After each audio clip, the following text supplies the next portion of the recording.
రెడ్డి అధ్యక్షులు రాయలసీమ సాగునీటి సాధన సమితి. రాయలసీమలో ఉన్న 90 లక్షల ఎకరాలలో కేవలం 20 లక్షల ఎకరాలకు మాత్రమే సాగునీటి ప్రాజెక్టుల నిర్మాణం జరిగింది. అందులో కేవలం 8 లక్షల ఎకరాలకు మాత్రమే నీరు ప్రవహిస్తూ ఉంది. నీరు ఉన్నప్పటికీ కూడా నీరు ప్రవహించని పరిస్థితులు ఉంటే దీని గురించి ఏ రాజకీయ పార్టీ మాట్లాడే నేపథ్యంలో ఈ రోజు ప్రత్యక్షంగా రాయలసీమలో ప్రాజెక్టులో ఏం జరుగుతుందని సమాజానికి తెలియజెప్పడం కోసం, రాజకీయ పార్టీల మీద ఒత్తిడి పెంచడం కోసం ఈ రోజు హంద్రీనీవా ప్రధాన కాలువ అయిన రాగులపాడు దగ్గర ఉన్న ఎత్తిపోతల పథకం దగ్గరికి పోయి చూసి రావడం జరిగింది. అక్కడ ఆ కాలువ డిజైన్ చేసింది 3500 క్యూసెక్కుల నీటిని పంపిస్తూ 120 రోజుల్లో 40 టీమ్స్ నీటిని తోడడానికి అని చెప్పి కాలువ నిర్మాణం జరిగితే 35 సంవత్సరాల తర్వాత ప్రాజెక్టు నిర్మాణం మొదలుపెట్టిన 35 సంవత్సరాల తర్వాత ఆ 12 పంపుల్లో 10 పంపులు పనిచేయాల్సి ఉంటే కేవలం 3 పంపుల ద్వారా 1000 క్యూసెక్కుల నీటిని తోడే పరిస్థితి ఉంది. అంటే ఆ 1000 క్యూసెక్కుల ప్రకారం 40 టీమ్స్ నీటిని తోడాలనుకుంటే 440 రోజులు పడుతుంది. పంట కాలం ఏమో 90 రోజుల నుండి 120 రోజులు, సంవత్సరం ఉండేది కూడా 365 రోజులు. ఇలాంటి దుర్భరమైన పరిస్థితులు ఉన్నా ఏ రాజకీయ పార్టీ కూడా ఈ అంశాన్ని మాట్లాడకుండా రాయలసీమలో నాశనం చేస్తున్న పరిస్థితులను సమాజానికి వివరిస్తూ రాజకీయ పార్టీలు ఒత్తిడి పెంచే కార్యక్రమాన్ని ఈ రోజు తీసుకొచ్చాం. అదేవిధంగానే నెక్స్ట్ మేము చూడబోయేది అత్యంత పురాతనమైనది 70 సంవత్సరాల కింద నిర్మాణం జరిగిన హై లెవెల్ కెనాల్లో గుంతకల్ బ్రాంచ్ కెనాల్ నుండి కానీ, ఆలూరు బ్రాంచ్ కెనాల్ నుండి కానీ, లేదా తుంగభద్ర హై లెవెల్ కెనాల్ కింద 2,85,000 ఎకరాలకు నీరు పారవలసి ఉంటే 32.5 టీఎంసీలు నీరు తీసుకోవాల్సి ఉంటే పోయిన సంవత్సరం 32.5కు బదులుగా 32.8 టీఎంసీల నీరు తీసుకున్న సందర్భంలో కూడా 2,85,000 ఎకరాల్లో కేవలం 85,000 ఎకరాలకు మాత్రమే నీరు పారి 2 లక్షల ఎకరాలకు నీరు పారకపోయినా ఏ రాజకీయ పార్టీకి కూడా చీము కుట్టినట్టు కూడా లేని పరిస్థితులు ఉన్నాయి. దీనికి అనేకమైన అవాంతరాలు ఉన్నాయి. ఈ 2 లక్షల ఎకరాలకు నీరు తీసుకోవడానికి అక్కడ కావాల్సిన హై లెవెల్ ప్యారల్ కెనాల్ నిర్మాణం చేపట్టుకోవడం, పంట కాలువల నిర్మాణం చేపట్టుకోవడం, ఈ అంశాలు ఏవి పట్టకుండా రాజకీయ పార్టీలు ఉచితంగా ఉపన్యాసాలు ఇస్తూ మోసం చేస్తున్న కార్యక్రమం నేపథ్యంలో ప్రజలను మీ ద్వారా చైతన్యవంతం చేస్తూ రాజకీయ పార్టీలను మీద ఒత్తిడి పెంచే కార్యక్రమంలో మొదటి రోజుగా ఇక్కడికి వచ్చాం. మీ ద్వారా ప్రజలకి సందేశాన్ని వినిపిస్తూ రాజకీయ పార్టీల మీద ఒత్తిడి పెంచి ఈ హంద్రీనీవా కాలువను, అదేవిధంగా హై లెవెల్ కెనాల్లకు కావాల్సిన నిర్మాణాలు, high level parallel canal, Handri Neeva కాలువ వెడల్పు చేసి పూర్తి సామర్థ్యంతో చేసే కార్యక్రమాలు చేపట్టాలని చెప్పి మేము డిమాండ్ చేస్తున్నాం. జై రాయలసీమ, జై జై రాయలసీమ. రాయలసీమ రాజకీయ పార్టీలకు, రాయలసీమ ప్రజలకు మేము ఒక విషయాన్ని దృష్టికి తీసుకెళ్లదలుచుకున్నాం. హై లెవెల్ కెనాలు ఏర్పడిన తర్వాత 32.5 టీఎంసీల నీళ్లు అలాట్ చేశారు. అందులో Guntakal branch canal, Aluru branch canal ఏవైతే ఉన్నాయో ఆ 32.5 టీఎంసీల్లో భాగమే. ఈ రోజు వరకు కూడా గుంతకల్ బ్రాంచ్ కెనాల్కి గతంలో ఎప్పుడో నీళ్ళు వచ్చేవేమో కానీ ఇప్పుడు నీళ్లు రానటువంటి పరిస్థితి, అసలు లైనింగే పూర్తి చేయనటువంటి పరిస్థితి. అంటే 2009లో మొదలు పెట్టినా కూడా 50% కూడా పూర్తి కాకుండా ఈ రోజుకు కూడా అదే విధంగా ఉండిపోయినటువంటి పరిస్థితి. తాగునీటికి సంబంధించి గుత్తి, గుంతకల్ ఈ ప్రాంతాల్లో ఉన్న గ్రామీణ ప్రాంతాల్లో మనం లెక్క చేసినప్పుడు వారానికి ఒకసారి వస్తాయో తెలియదు, 15 రోజులకు ఒకసారి వస్తాయో తెలియదు, అసలు ఇవి వస్తాయో లేదో కూడా తెలియనటువంటి పరిస్థితి. అంటే ఒక 70 సంవత్సరాల స్వాతంత్రం వచ్చిన తర్వాత ప్రజలకు పట్టణాల్లో కూడా తాగునీరు ఇవ్వలేనటువంటి ఒక దుర్మార్గమైనటువంటి పరిస్థితిలో ఈరోజు ప్రభుత్వాలు ఉన్నాయి. అంటే అసలు మనం ఇక్కడ ఎందుకున్నాము, ఏం చేస్తున్నాము, ఈ ప్రజల యొక్క పాలన చేస్తున్నామా, లేకపోతే మనం చేస్తున్నటువంటి విధానాలు ఏంటి అనేటువంటిది ఆలోచించుకోవాల్సినటువంటి అవసరం ఉంది.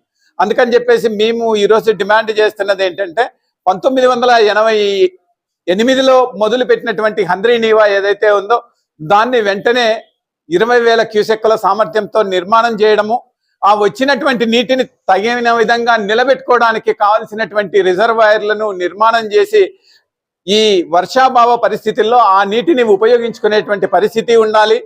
తర్వాత ఈ 3,45,000 ఎకరాలు అనంతపురం జిల్లాలో హంద్రీనీవా ద్వారా పంటలు ఇస్తామని చెప్పినప్పుడు ఆ పంటలు పెట్టుకోవడానికి కావాల్సినటువంటి డిస్ట్రిబ్యూటరీ కెనాల్స్, ఫీల్డ్ ఛానల్స్ ఏవైతే ఉన్నాయో అవన్నింటినీ కూడా పూర్తి చేయాలని చెప్పి డిమాండ్ చేస్తున్నాం. అదేవిధంగా మనకు నికర జలాలు కేటాయించబడినటువంటి తుంగభద్ర ఎగువ కాలం నుంచి కూడా రావాల్సినటువంటి నీటిని పూర్తిగా తీసుకొని వాటిని ఇవ్వాల్సినటువంటి 2,20,000 ఎకరాలు ఏదైతే ఉందో ఆ భూములన్నింటికి కూడా నీటిని వెంటనే ఇవ్వాలని చెప్పేసి అనంతపురం జిల్లాలో ఉన్న 1,365 చెరువులు ఏవైతే ఉన్నాయో ఆ చెరువులన్నింటినీ కూడా ఈ హంద్రీనీవా పథకం ద్వారా ఉన్నటువంటి కెనాల్ను అనుసంధానం చేసి ఈ చెరువులన్నీ కూడా ప్రతి సంవత్సరం నిలిపి భూగర్భ జలాలు పెరిగే విధంగా చేసి ఇక్కడ ఎకాలజీ మారే విధంగా చేయాలని చెప్పి మేము డిమాండ్ చేస్తున్నాం. ఈ విషయాలన్నింటినీ కూడా పత్రికల ద్వారా ప్రజల దృష్టికి ప్రజలు అంటే ఓట్లు వేసే ముందు ఆలోచించుకోవాలి. ఏ పార్టీ అయితే మనకు ఈ నీటిని తీసుకొస్తుంది, ఈ వెనుకబాటుతనం నిర్మూలనకు ఉపయోగపడుతుంది అని ఆలోచించుకునే విధంగా ప్రజలు ఆలోచించాలి. అదేవిధంగా రాజకీయ పార్టీలు తమ విధానాలను ఈ వెనుకబాటుతనం నిర్మూలనకు కానీ లేకపోతే ఈ ప్రాంతానికి నీటిని ఇవ్వడానికి కానీ మీ పద్ధతి ఏంటో చెప్పండి, మీ విధానం ఏంటో చెప్పండి, మీరు ఏ విధంగా నిధులు కేటాయించి ఈ ప్రాజెక్టులు పూర్తి చేస్తారో చెప్పాలని చెప్పి డిమాండ్ చేస్తున్నాం. ఈ సందర్భంగా ప్రజలకు మేము జలసాధన సమితి అనంతపురం ద్వారా చేసేటువంటి ఒక విజ్ఞప్తి ఏంటంటే, ప్రతి రాజకీయ నాయకుడో లేకపోతే ఆ రాజకీయ నాయకునికి అనుకూలంగా ఉన్నటువంటి వ్యక్తులు మీ ఇంటి దగ్గరికి వస్తారు, ఓట్లు అడుగుతారు. ఆ ఓట్లు అడిగేటువంటి సమయంలో మీరు మాకు ఈ ప్రాంతానికి నీళ్లు ఏ విధంగా ఇస్తారు, మీకు ఓట్లు వేస్తే మాకు ఏ విధంగా ఈ ప్రాంతం వెనుకబాటుతనం నిర్మూలనకు ఏ విధంగా ఉపయోగపడతారో మీ పద్ధతి ఏంటో చెప్పండి, మీ విధానం ఏంటో చెప్పండి అని చెప్పి ఖచ్చితంగా అడగాల్సినటువంటి పరిస్థితి ఉంది. ప్రజలు ఈ విషయంలో వచ్చేటువంటి అన్ని రాజకీయ పార్టీలను, కుడి నుంచి ఎడమ వరకు వచ్చేటువంటి అన్ని పార్టీల వాళ్ళను ఈ విషయంలో డిమాండ్ చేసి నిలదీసి మరీ అడగాల్సినటువంటి ఒక సమయం ఆసన్నమైంది. కాబట్టి మీరు ఖచ్చితంగా ఈ విషయంలో రాజకీయ పార్టీలన్నింటినీ నిలదీయాలని చెప్పి మేము మరీ కోరుతున్నాం ప్రజల్ని.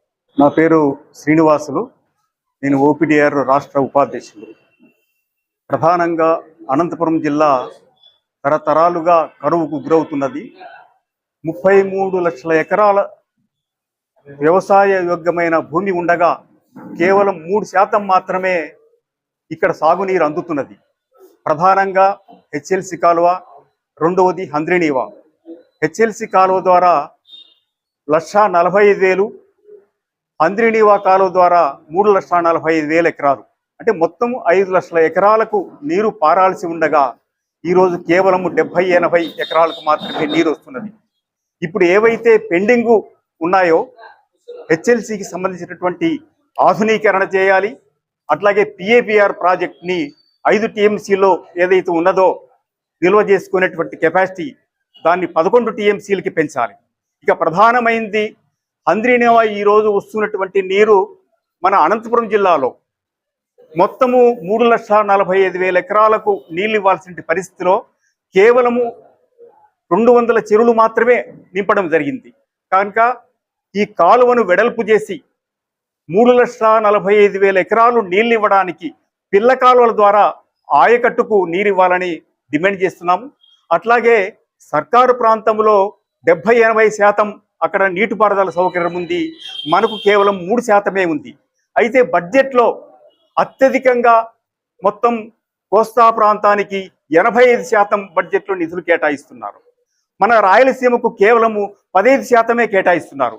కనుక ఇప్పుడు వచ్చేటటువంటి కొత్త ప్రభుత్వం ఏవైతే ఉన్నదో రాజకీయ పార్టీలు వాళ్ళందరూ కూడా ఈ 2 ప్రాజెక్టుల్ని 2 ఏళ్ల లోపల మొత్తం 50,000 కోట్ల రూపాయలు బడ్జెట్లో కేటాయించి ఇది పూర్తి చేసే విధంగా మీరు ఏ రకమైన చర్యలు తీసుకుంటారో ప్రజలకు వివరించాల్సినటువంటి అవసరం ఉందని చెప్పి రాజకీయ పార్టీలను మేము డిమాండ్ చేస్తున్నాం.